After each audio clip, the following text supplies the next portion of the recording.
property investor or lone wolf.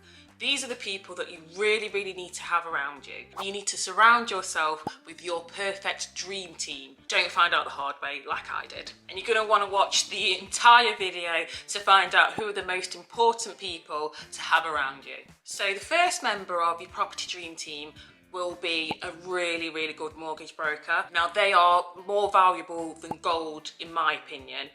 A good mortgage broker will arrange a mortgage between yourself and any potential lenders that they might have on their books that they deal with on a day-to-day basis, and that is the key. Because you might say, well, why do I want someone to do that? Why do I want to pay someone to do that? They do this on a day-to-day basis. So they are in constant talks with all the lenders that they have on their books. They will sit down and look through lenders, and they might match you up with a lender, not based on, maybe you might be blinkered and you might be thinking, right, I want a lender that's going to give me the best rates. But they might have a mortgage broker on their books that there's other things and other benefits to having the products that they have, and you might not be aware of that, or you might not be thinking of those benefits, and in the long run then it might just save you money, or it might save you time, or it might just be a better fit for you. So those mortgage brokers, as I said, they work with these lenders on a day-to-day basis. They know the products that they've got on their books. They know the products inside out. They can get the best rates for you if that's what you're interested in. They can get you the best terms for you. And you really need to do your research on it. Just find yourself a really good broker that's actually going to do the work and just look for these different things for you. And then they can marry you up with really good products that can save you money in the long run, or as I said before, it might be better terms for you. Maybe you've got adverse credit. They might be working with lenders all the time that deal with people that have got adverse credit, or in my case, I'm buying in a company name. So the lenders that I went with, they work with, the mortgage broker that I went with work with lenders that deal with lending company mortgages on a day-to-day basis, or they might specialise in a bridge to let mortgage, which is what I went for. So they really are worth their weight in gold, and they are worth the fees when you find yourself a really good one. And that is the key. You need to find yourself a good broker that's going to do the work for you, and one that's not just going to charge you fees just for doing something that's already a given. But you need one that's going to work, look at the market, test the market, looking at all the products that are there available, and that can get you a good fit. And that also, as well, they also know lenders that you might be pre-approved for. But as I said, if you've got adverse credit, they will say, right, well, it's not worth going for that, because if we do go for that, they may not take you on, or it might go on against you on your credit rating. Or they'll say, right, we're going to go for this one because of this reason.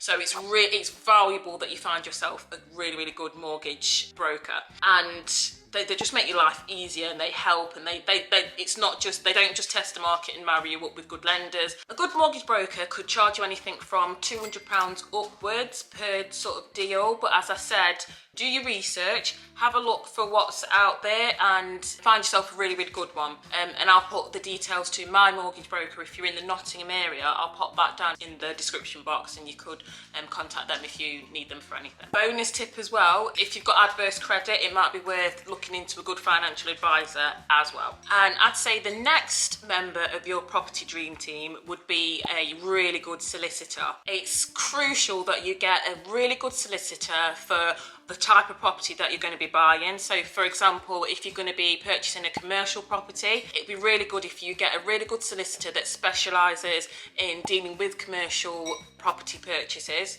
And yeah, a good solicitor is, again, like a good mortgage broker, is worth their weight in gold. And they will take you through the process and help you through. But yeah, they are crucial. And for example, if you're going for a specific type of funding, whether it, like myself, I went through a bridging, or if you're going through a buy-to-let or any specific type of mortgage or funding, it's really good to get a solicitor that deals with a specific type of funding. Yeah, it's good to get a solicitor that deals with that specific type of funding, because it will just make your life a lot easier, and they'll take you through the process in a lot smoother. Also, if you are using a mortgage or anything, that type of funding, it's always worth as well looking on your lender's mortgage panel to see what list of solicitors that they have as well, because you could save yourself a little bit of money through that way as well. So that's a good bonus tip for you. But again, your mortgage advisor lender or your mortgage broker would be able to go through that with you. They might have a list of solicitors that they use on a typical day-to-day basis that they can also recommend to you. And the next member of your property super dream team would be a really good architect or architectural designer. Now, if you are adding value to your property, an architectural designer will just help you go through the concepts, what you can do, what you can and can't do with the space, how to maximise the space. For example, if you're going for a HMO, they could tell you what rooms you could add. If you could split rooms, you could add rooms up here and there. Or even if you're on a bigger development where, I don't know, maybe you've purchased an old pub building or something like that where you want to split that up into flats, a good architectural designer or an architect can go through that with you and take you through the whole design process and help you really maximise that space. They'll also take you through the whole planning process. If you need planning, they'll liaise with builder control, and they can even act as a project manager and specify materials and building techniques and things like that to your builder as well, if you do take them on as a project manager, if you have that as part of their services. Again, I'd say they are worth their weight in gold, because they can also save you a lot of money through specifying certain materials, and they can also challenge what you want as well, because you might think that you could get a certain amount of rooms within a property that you've brought. They might say, well, that might not be possible because this is here or that's there or this is in the way. Or they can also sort of challenge you and bring new ideas to you, so they are worth their weight in gold as well. As I said, we are an architectural design service as well, so if you are in the Nottingham area and you do need us to have a look at a project that you might have, details are in the description box. And also, if you'd like a more in-depth video on the building control and planning process, I can do that for you. If you just pop planning or building control in the comments, and I'll look through it and I'll make a video on that if that's something that you're into. So that leads me into my next member of your super property dream team. That would be to get yourself a good builder. So a good builder is going to have built up loads of relationships and ties with local suppliers for materials, so they're going to be able to get you, again, save you money that way.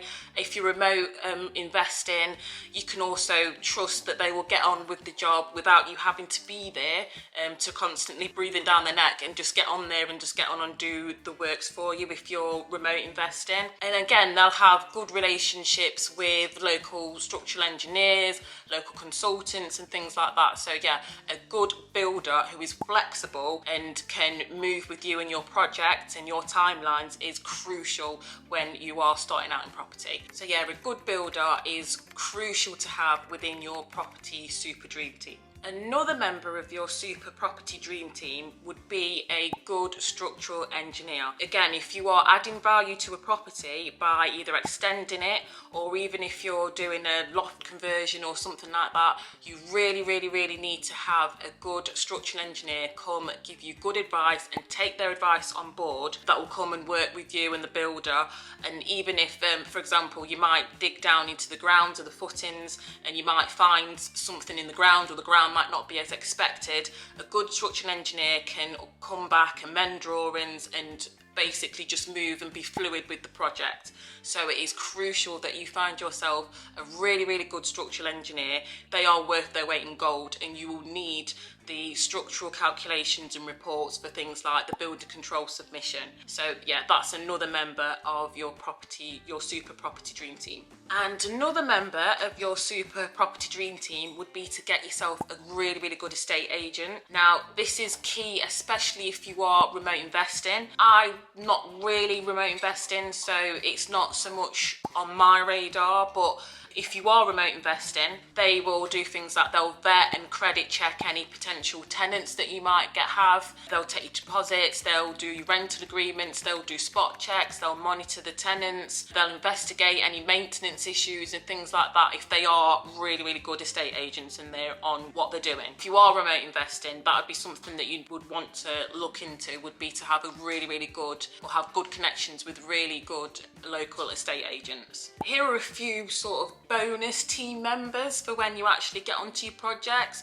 You might want a really good joiner, a good electrician, a good plumber, roofer, heating engineer, and maybe an EPC assessor as well. They're people that you might want to sort of think about to add in there if you're not going to go through a main contractor. So I'm a big advocate on doing your own research, so please make sure that you look this up, have a look through, investigate, and do your own research into this as well, just to back up this as well. And thank you all for your support. If you like this video, please like, subscribe and comment down below, and watch this video next where I go through the things that I really wish I would have done differently on the last refurb project that I've done. Thanks, bye guys.